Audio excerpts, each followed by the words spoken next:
So I'm Rachel, and my organization is Alaska Natural Burial. I'm looking to open the first natural burial cemetery in Anchorage. So natural burial, kind of in a nutshell, natural burial, you might know it as green burial. The terms are synonymous, they're interchangeable. And what that basically means is we're burying in the ground only natural materials, things that are readily biodegradable, made of natural fibers, kind of up to and including a human body. So activities at a natural burial cemetery, obviously the interment of human remains, but this is done in a little bit of a different way. So it's done in a way that preserves the biodiversity of that local ecosystem so that that space can also serve as wildlife habitat and as community green space. So kind of conventional burial is what most of us are used to. So comparing natural burial with conventional burial, so you can see how they are the same and different. They're both the same in that they're both interring human remains, but they differ in a couple of key ways. What is put in the ground with conventional burial, you are often lining the graves with concrete, and then we're burying these elaborate caskets that are tricked out with metal and plastic, and they're covered in toxic resins, and then bodies are often embalmed, so we're also then burying formaldehyde in the ground. And then on the other hand, we have natural burial. You might not have a casket at all. We can bury bodies just simply in a shroud, straight in the ground, right, like that.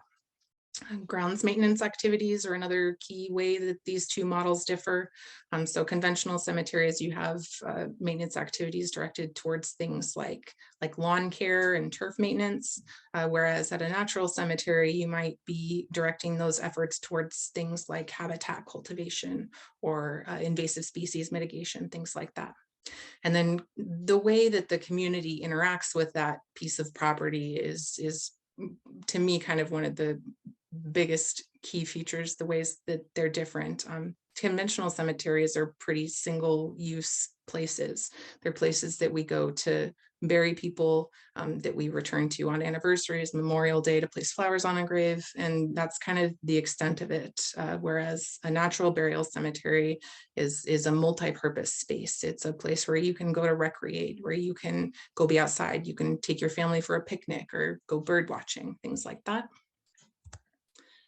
So locally here in Anchorage, we have 3 cemeteries right now. We have the National Cemetery on the base. So that one is for military members and their spouses almost exclusively. And then we have Anchorage Memorial Park. That's the top image there. That's the downtown cemetery. It's our oldest cemetery, and it is kind of getting towards the end of its lifespan. It's going to be at capacity in 3 to 5 years. Which leaves us our 3rd cemetery is Angeles. This is our South Anchorage Cemetery off Clat. It is a huge cemetery. It is a conventional cemetery, and while they do have a lot of space left, they don't allow natural burial, and it's pretty pricey to be buried there. So within 3 to 5 years, we have a pretty decent chunk of the population here that is kind of essentially going to be priced out of the cemetery market locally. So from where I'm sitting, Anchorage is in pretty dire need of additional cemetery infrastructure for a couple of reasons, affordability being a pretty prominent one of immediate concern. And then also Anchorage is no different than kind of anywhere else in the country. Our 65 plus age group is a rapidly increasing part of our population. So this is going to be something that we're going to be needing more and more in the years to come. And then just having access to a natural burial option. We currently don't have that. So enter Alaska Natural Burial. And then my kind of Zoom screen is, I'm going to move it because I can't see my little star. This is a map of South Anchorage and the hopefully soon to be future home of Alaska Natural Burial. It's at the end of Golden View Drive. So we have Potter Marsh. I don't know if you can see my mouse. So Potter Marsh is here, up Rabbit Creek, Golden View, and here we hopefully will be. I've been working really closely with the Heritage Land Bank, and they've been really great in identifying this property as one that would be a perfect property for this purpose, and then kind of helping me walk through the steps of how to get that property transferred over. This is not a fast process. It is a slower process. So I am still at least several months out from being able to, have a have our first burial. So in the meantime, what I'm working on are these three things, kind of really community outreach and engagement and relationship building. And this is where I could use some assistance and support from anybody else who's interested. If there's anybody specifically who lives in the Rabbit Creek Community Council region, I want to talk to you. And then anybody who's currently working in end of life care, death care, hospice care, we're in the same boat and I want to talk to you. And then pretty soon, I would like to start identifying local artisans who might be interested in expanding their artistic profile to maybe include caskets and urns. So maybe woodworkers or willow basket weavers. Those are materials that can also be used for caskets and urns. So interested in that. I would much rather have those locally sourced than have to order them and ship them in. And then this last box here, I'd like to, I guess, preface it with saying that my vision for this organization extends quite a bit further than it just doing cemetery stuff, than just engaging in that specific kind of infrastructural capacity. I really see it being a trusted source, a place that people trust to move forward in improving the way that we experience death care as a community as a whole. I think that we need to be sharing experiences and our ideas and our knowledge with each other in order to have that happen. And I think that looks like a lot of different things all at once. I think that looks like improving access to a full suite of death care options that includes things like water cremation. That's something that we don't have access to right now. And it's not because people don't want it or providers don't want to provide it. It's because it's not legal. So room for improvement there. And I see Alaska Natural Burial as being a really great resource to the community for hosting, informative events. Maybe this week we have documentary screenings. We have a guest speaker coming in, or, we have workshops planned this week. We're coming in, we have an attorney come learn about advanced care planning and leave with a draft of an advanced directive, or, we have a death doula in the house and she's doing a workshop on how to do a home funeral. So these are all ideas that I have had and that have been brought to my attention. But I'm interested in anything that any topic or forum or venue that anybody can think of that would help kind of facilitate these kinds of discussions. I'm interested in anything that might serve as a key to kind of unlock these difficult conversations. So my last slide here, just all of my contact information.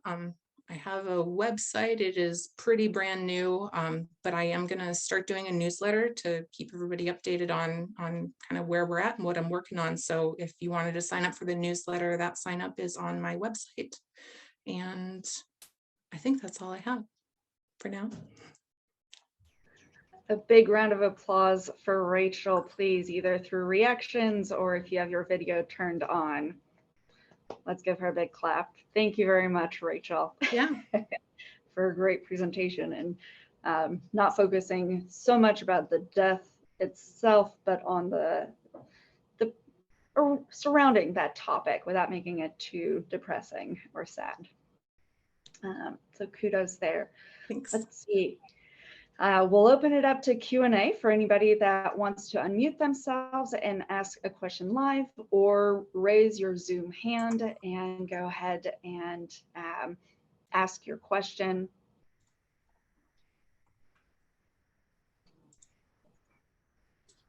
And while people think of their questions, could you tell us a little bit more about your background and how Alaska Natural Burials came about in the first place? Sure. So I've been working, and I am still working in the postmortem anatomical donation world.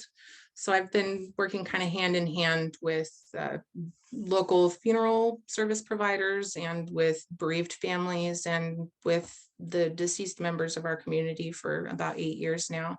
And I just see this as a need. Yeah. Hey, Rachel, this is Doug. Okay, I'm wondering about regulatory frameworks. I mean, there's been some amount of around potential infectious vectors and such. I know that these are addressed in various ways, but I'm wondering what your experience is with that. Sure, that's a really great question and one that comes up frequently. There has been some investigation into that, and what is typically found is that the kind of pollutive effects of burial in general tends to be leachate from like the caskets themselves, polluting the surrounding soil, things like that. So it's not a person dying with hepatitis C, for example. Like that virus is not going to survive in the soil or get into the groundwater and affect the surrounding people or animals or plants. It's yeah.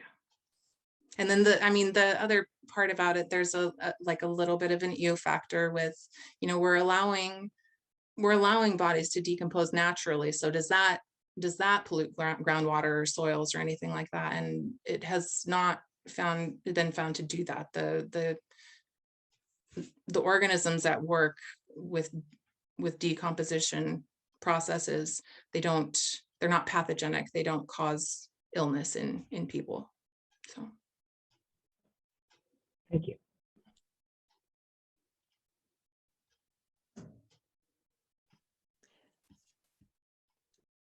May I pipe in?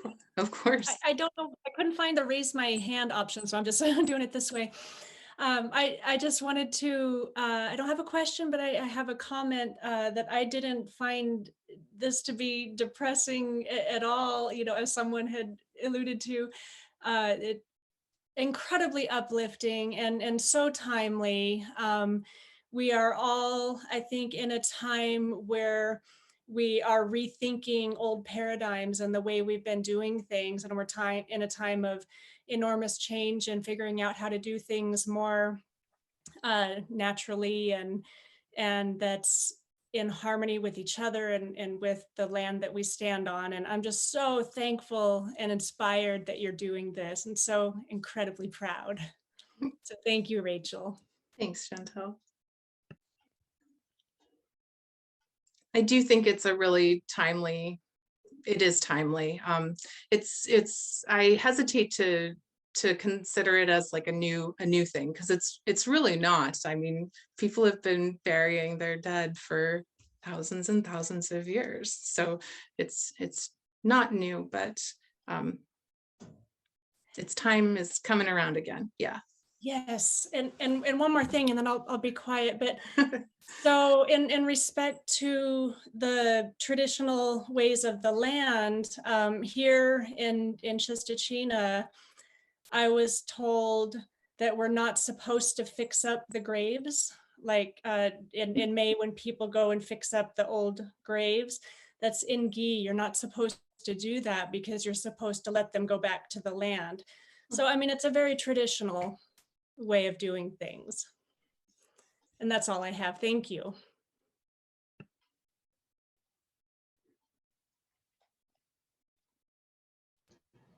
Thank you, Chantel. Julie. Hi, Rachel. Thanks for the presentation. I had two questions for you. One is about cremation burials and whether or not that will be something that's allowed in the natural burial cemetery. And the other one is about animal companions. And I know there are regulations in place right now, but what your thoughts are about moving forward with both of those things potentially in the future.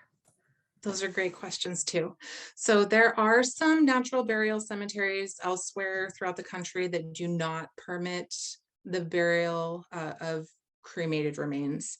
And their logic behind that is that once fire cremation has happened, what you're left with is a not particularly nutrient dense mass of material that you're depositing all in one spot, and that has the potential to be harmful to the, you know, the soil and the plants in that immediate vicinity. I don't plan on turning people away who want to bury cremated remains or scatter cremated remains. I just can't. I can't. And as far as animal companions, that's another really good question. And I have not been able to locate any statutes or codes that prohibit the burial of pet remains in a cemetery in Anchorage. There are some areas that insist that you can't do those in the same spot, but how cemeteries kind of get around that is they just kind of draw a line right down it and say, well, if you want to, you know, be buried next to Fido, you know, we'll put you here and Fido here, so you're still next to each other. And unless I find some legal reason that I can't do that, I absolutely plan on allowing people to bury their pets. Absolutely. Pets are people too. As a fur parent, I greatly appreciate that and agree. We have a question from Jetta about, are you reaching out to faith communities to partner? I have not yet, and I will. I know, specifically speaking in very broad generalizations, that there are, like, specifically Jewish burials are inherently green burials. So that's a community that I am wanting to make sure that I'm doing things that aren't going to inherently go against something that they need. And same with the Islamic traditions is also kind of an inherent natural burial scenario. So yes, I will be reaching out. And if there's any, as an outsider to those communities, you know, if there's anybody who is moved by this topic, who is a member of those communities already, you know, that I would love to talk more with you, for sure.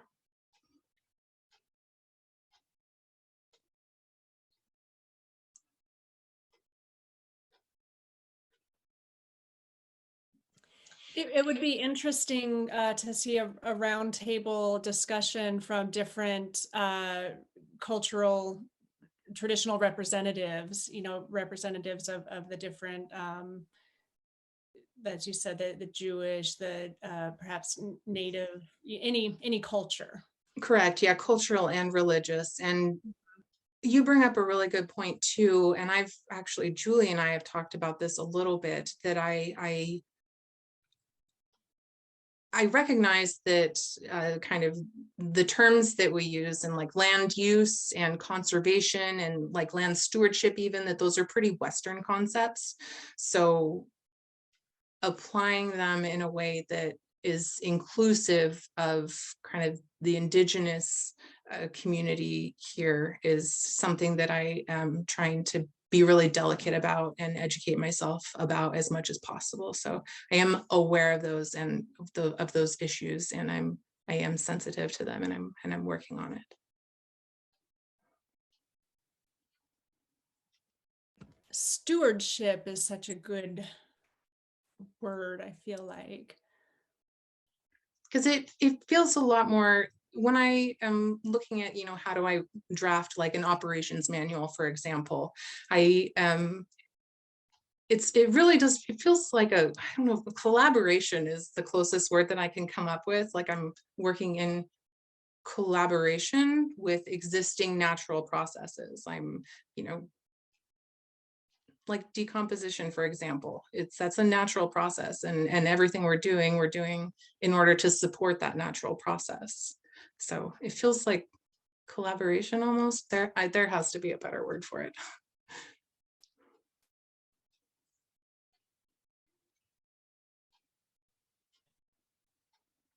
Hey, this is Doug again. I've long told my family I want to be planted when I go. So interesting stuff.